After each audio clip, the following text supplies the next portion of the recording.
Du fait que c'était un petit budget, ça a eu beaucoup de conséquences en fait. La première conséquence très positive, c'est que j'ai été très libre de faire ce que je voulais. Et ça, Jaco, il a été le producteur de rêve, puisque il s'est comporté avec moi comme il aimerait sans doute qu'on se comporte avec lui quand il fait des films. C'est-à-dire qu'il dit, c'est toi qui décides, c'est toi qui fais le film, c'est toi qui sais. Et qui était très disponible quand je lui demandais son avis, pour m'aiguiller, quand j'avais des questions, etc. Et l'autre conséquence d'avoir un petit budget, c'est qu'en fait, on réfléchit complètement différemment à comment on fabrique le film. Toute la question, puisque l'histoire, c'est quand même l'histoire d'un homme invisible, c'était la question de comment on fait croire à l'existence de cet homme invisible, quoi. Donc la première idée, évidemment, pour éviter d'avoir trop d'effets spéciaux, etc., c'était d'avoir une caméra subjective et d'être dans la peau du personnage. Mais à l'écriture, tout le monde me disait, mais on va jamais croire à une histoire d'amour, on voit jamais un des deux personnages, quoi.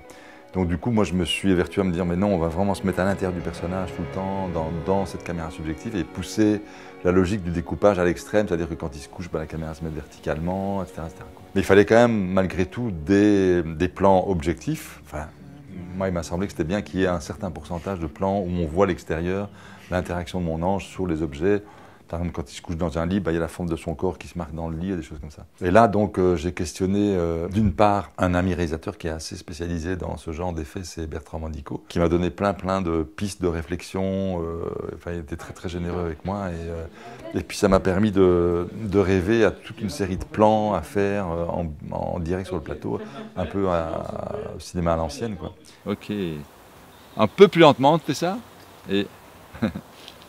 Et plus d'en bas au départ, ouais. Et action.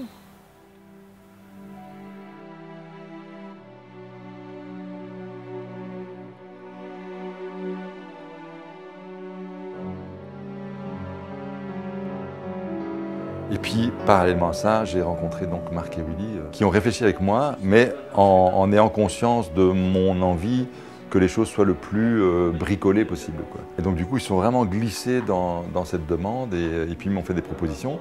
Et parfois, ils m'ont proposé des trucs qui n'étaient même pas forcément écrits dans le scénario, qui étaient de la pure magie, comme quand mon ange passe dans les rayons de lumière dans la forêt, des choses comme ça. C'est Willy, et les mains dans l'eau, des choses comme ça. C'est Willy et Marc qui m'ont fait des suggestions de cet ordre-là. Et ça a vraiment rajouté quelque chose à la présence de mon ange. Enfin, c'était comme presque un cas d'école, en fait, parce qu'au départ, par exemple, la question c'était comment faire croire à ce personnage à la naissance d'un personnage invisible. Donc dans le scénario, moi j'avais écrit, voilà, la maman accouche d'un bébé invisible, et elle va découvrir en fait que son bébé est invisible, c'est-à-dire qu'elle va frotter le sang, le plasma, et elle va se rendre compte que son bébé est invisible. Ça, c'est ce que j'avais écrit dans le scénario. Et après, je me dis, bon, maintenant, il faut le faire. J'ai commencé, je me suis dit, bon, je ne vais pas faire ça en 3D, ça va être ridicule. Et puis, j'ai commencé à réfléchir à des moyens détournés. Je me suis dit, ce serait pas mal de le voir à travers les doigts de la maman, de se rendre compte qu'il est invisible comme ça. Et puis, Bertrand m'a donné une idée de plan qui était très intéressante. Mais il fallait quand même encore toujours une sorte de poupée, c'est-à-dire que je prenais un vrai bébé, je le mettais devant la caméra, et puis elle frottait le bébé, et puis elle amenait une maquette demi-transparente, et puis frottait, et puis elle arrivait avec les mains vides devant la caméra. Et finalement, en fait, je crois que l'idée est même devenue de Willy. On s'est dit, mais ce serait génial qu'en fait, on ne soit pas dans le regard de la mère ou dans un regard, mais qu'on soit déjà d'emblée dans son point de vue à lui. Donc c'est devenu le subjectif de mon ange qui voit sa maman flou, comme un bébé qui voit flou les yeux de sa maman. Tout ça a amené une poésie dans le film, et du coup, il y a eu un phénomène très très étrange, c'est que autant à l'écriture du film, on me disait tout le temps, mais comment on va croire à cette histoire d'amour, autant quand on a commencé à monter, ça s'est inversé. C'est-à-dire que tout le monde me disait, non, on y croit, mais tout de suite, il n'y a aucun problème de crédibilité, on y croit.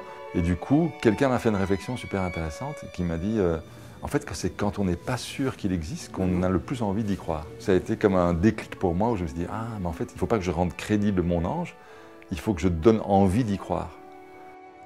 Je veux pouvoir te garder toujours près de moi. Personne ne pourra te prendre.